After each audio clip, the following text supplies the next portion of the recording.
أعوذ بالله من الشيطان اللعين الرجيم. بسم الله الرحمن الرحيم. الحمد لله رب العالمين، والصلاة والسلام على أشرف الأنبياء والمرسلين وعلى آله الطيبين الطاهرين المعصومين المظلومين. أما بعد، فقد قال الله سبحانه وتعالى في كتابه المجيد وفرقانه الحميد وقوله الحق وهو أصدق الصادقين. بسم الله الرحمن الرحيم. بل رفعه الله إليه وكان الله عزيزا حكيما. صدق الله العلي العظيم. السلام علیکم ورحمۃ اللہ وبرکاتہ۔ اللہ تبارک و تعالیٰ کا شکر ہے کہ آج کی تیسری آیت کی تلاوت کا شرف میں نے حاصل کیا، جو سورہ مبارکہ نساء کی آیت نمبر 158 ہے، جس کا لفظی ترجمہ یہ ہے کہ بلکہ رفعہ، اس کو اٹھا لیا، رفعہ اللہ، اللہ نے اس کو اٹھا لیا، الہ، اپنی طرف، وکان اللہ، بے شک اللہ ہے، عزیزاً، غالب، حکیماً، اور حکمت والا۔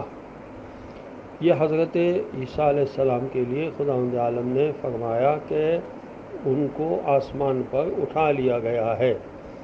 اب اگر ان کے ماننے والے حضرت عیسیٰ علیہ السلام سے محبت کرتے تو ان کے لیے کچھ بھی وہ نہ کرتے بلکہ ان کی اطاعت کرتے۔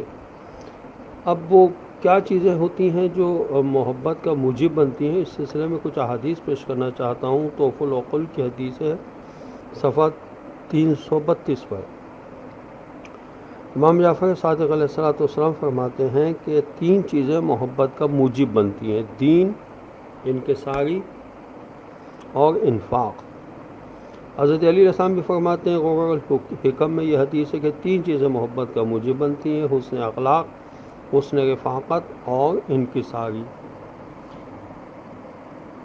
ایک شخص نے حضور نبی کریم صلی اللہ علیہ وسلم کی خدمت میں عرض کیا، یا رسول اللہ صلی اللہ علیہ وسلم، مجھے کوئی ایسی چیز تعلیم فرمائیے جس کے بجائے لعنت سے خدا مجھ سے آسمان میں اور مخلوق زمین پر محبت کرنے لگ جائے۔ تو حضور معظم صلی اللہ علیہ وسلم نے ارشاد فرمایا، جو چیزیں خدا کے پاس ہیں اس کی رغبت کرو، خدا تمہارے ساتھ محبت کرے گا، اور جو کچھ لوگوں کے پاس ہے اس سے منہ پھیر لو، لوگ تمہارے ساتھ محبت کریں گے۔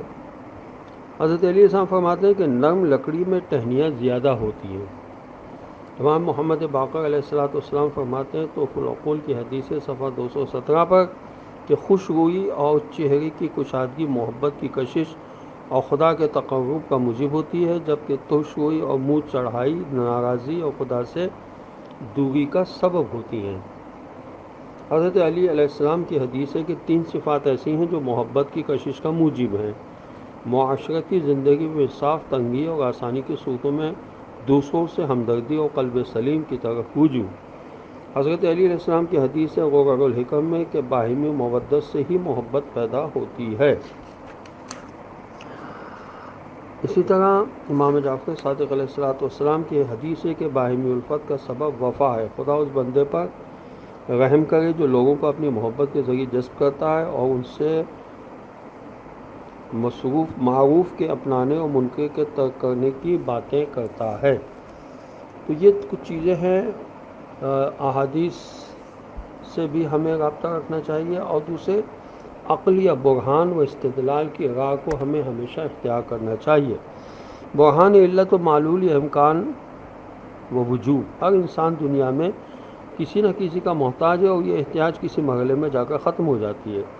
یہ خود اس بات پر دلیل ہے کہ دنیا میں کوئی ہے جو مستقل اور قائم بذات ہے، جو کسی کا محتاج نہیں ہے، یعنی ہر چیز اس کی محتاج ہے لیکن وہ کسی کا محتاج نہیں۔ دوسرے لفظوں میں یوں کہا جائے کہ علت و معلول کا سلسلہ کسی ایسے علت پر ختم ہوگا جو خود کسی کا معلول نہ ہوگا، اور خود اس کا وجود اس کا اپنا ذاتی وجود ہوگا۔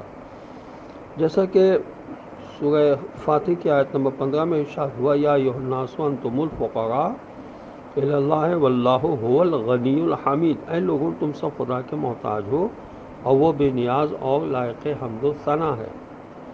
اسی طرح سورہ رحمان کی آیت نمبر 29 میں ارشاد ہوا، یسألہ من فی السماوات والارض کل یوم هو فی شان، یہ لوگ سوال کرتے ہیں کہ اس زمین و آسمان میں کون ہے، جبکہ ہر روز اس کی ایک نئی شان ہے۔ سورہ طور کی آیت نمبر 35 میں ارشاد ہوتا ہے ام خلقوا من غیر شیء ام هم الخالقون، کیا یہ لوگ کسی چیز کے بغیر خلق ہوئے ہیں یا یہ لوگ خود ہی خالق ہیں؟ برہان حرکت کیا چیز ہے؟ اس سلسلے میں عرض یہ ہے کہ سورہ نام کی آیت نمبر 6 رہنمائی کرتی ہے کہ فلما جن علیہ اللیل رأى کوكبا قال هذا ربی فلما افل قال لا احب الآفلین، جب تاریکی چھا گئی تو ستاروں کو دیکھا اور فرمایا کیا یہ میرا خدا ہے، لیکن جب ستارہ ڈوب گیا تو فرمایا میں ڈوب جانے والوں کو دوست نہیں رکھتا۔ اس سلسلے میں انشاءاللہ اگلی آڈیو میں اللہ نے چاہا تو مزید کچھ عرض کیا جائے گا۔ والسلام علیکم ورحمۃ اللہ وبرکاتہ۔